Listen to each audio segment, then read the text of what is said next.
Dear students, the topic of today's lecture is FIA or fluoroimmunoassay. To understand this topic, you must have a prerequisite knowledge of the interaction of antigen and antibody that we have already learned in our previous lecture, that when antigen will bind with their complementary antibodies that will form precipitin bond, and there are some protocol for the formation of precipitin bond. In addition to this, you must have knowledge of RIA and ELISA, the types of RIA, the types of ELISA, and their applications. At the end of this lecture, you will come to know about the introduction, principle, types, limitations, and application of this technique named as fluoroimmunoassay. Now, what is fluoroimmunoassay or immunofluorescence? Immunofluorescence is a technique that allows the visualization of a specific antigen by binding a specific antibody chemically conjugated with a fluorescent dye such as fluorescein isocyanide or rhodamine. Fluorescein isocyanide is green in color, whereas the rhodamine is red in color. These colors can be visualized under UV visible spectrophotometer. Now we will understand the term fluorescence and phosphorescence by using this Jablonski diagram. You can see here this is a standard Jablonski diagram. This is S0. This is the ground state on which the electron resides when the electron is in lower energy state. After absorption of energy, the electron jumps from ground state to excited state. They can jump from ground state to any of the singlet excited state without changing its spin. You can see here from S0 the electron can jump from S0 to S1, from S0 to S2, and from S0 to S3. These lines are the different vibrational levels. Now in this diagram, the electron is present in its higher energy state, means the electron will be unstable. So, to get stable, the electron will release the extra amount of energy that the electron has already been absorbed and will try to come on its ground state. So, this removal of energy may happen in different ways. The electron may emit its energy through vibrational level. This is known as the internal conversion. This is nothing related with the phosphorescence or fluorescence. Now coming to the main point, what is phosphorescence? When electron come from singlet excited state to lower excited state, in this process the electron release energy in the form of light, and this phenomena is known as the fluorescence. In fluorescence, the electron doesn't change its spin. See, now what is phosphorescence? See, suppose your electron is present in S1, which is singlet excited state. Now the electron will slowly changes its spin and come to the triplet excited state. Right? This is triplet excited state. You can see that the energy level of S1 and T1 is almost similar. Now what will happen? The electron is still unstable because the energy is still more than the ground state. The electron will tend to come to the S0. So the electron will slowly changes its spin again to come to the S0, and during this process the electron emits energy in the form of phosphorescence. Now what is the basic difference between the fluorescence and the phosphorescence is the fluorescence is a relatively fast process, and when we remove the light of source, the fluorescence stops, whereas the phosphorescence is relatively slow process, and this will happen up to some milliseconds even after removal of the light of source. This is the explanation and difference between fluorescence and phosphorescence. Now you can understand that how fluorophore works when we use them in immunoassay techniques. Now the compound that we used in FIA is known as fluorochrome.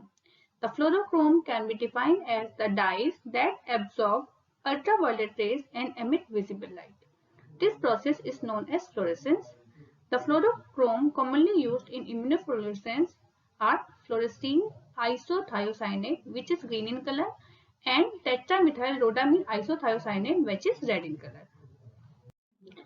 If you remember, we have learned about direct ELISA as well as indirect ELISA. Similarly, this FIA, fluoroimmunoassay or immunofluorescence is also of two types. The one is direct immunofluorescence and the second one is indirect immunofluorescence. So let's first understand what is direct immunofluorescence. The direct immunofluorescence uses a single antibody that is chemically linked to a fluorophore. The antibody recognizes the target molecule and binds to it, and the fluorophore it carries can be detected via microscopy. This direct immunofluorescence technique is used to detect antigen in clinical specimens using a specific fluorochrome labeled antibody. The steps involve are fixation of smear on the slide, treating with labeled antibody, incubation, washing to remove unbound excess labeled antibody, and visualization under fluorescent microscope. See, when viewed under fluorescent microscope, the field is dark and the area with bound antibody looks like fluorescent green in color. Now let's understand direct immunofluorescence by using this diagram. You can see this is a titer plate, micro titer plate on which antigen has been bounded, and then we have added fluorescent coated antibodies. If the antigen complementary to this antibody are present in the microtiter plate, these antibodies will get bound to that particular antigen, and then we will wash our microtiter plate. Unbounded antibodies will wash out. You can see on the left column the representation has been given when the antigen of the complementary antibodies are present, whereas on the right hand side column there is no such antigen present in the microtiter plate. On the right hand side, this fluorescein coated antibody has been bounded to this microtiter plate, and even after washing, this antibody will remain intact to the antigen, which will give green color under UV microscope.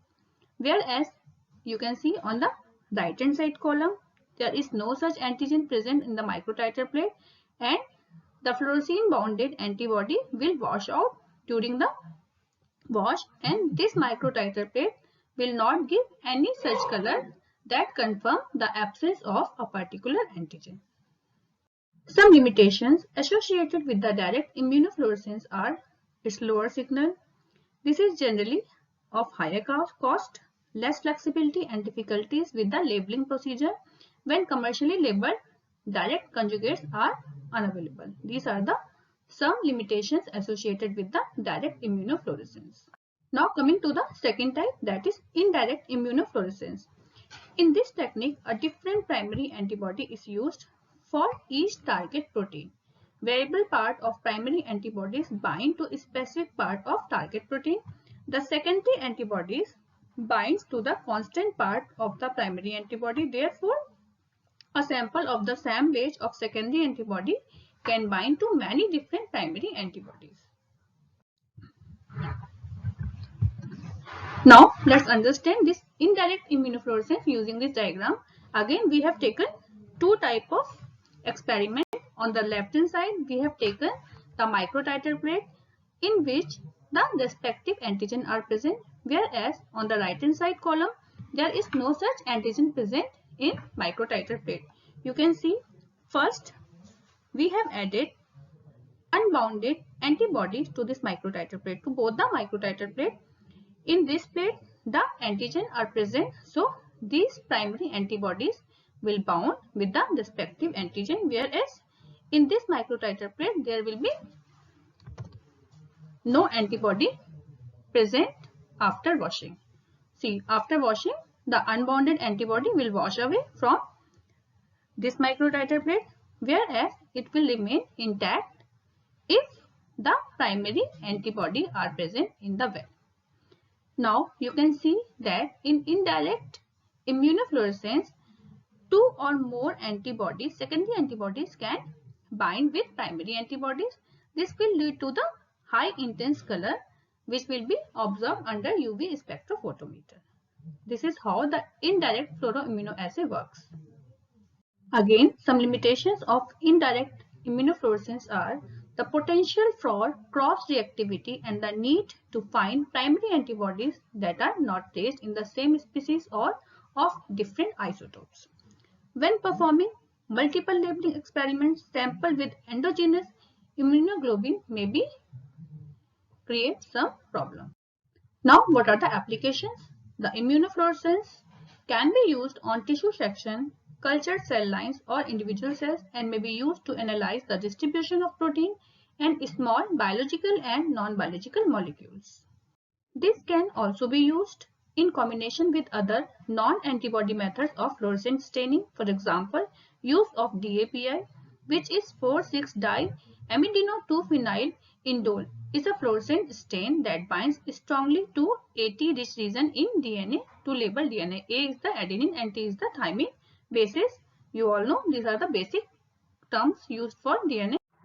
These are the references from where I have taken material to prepare this lecture.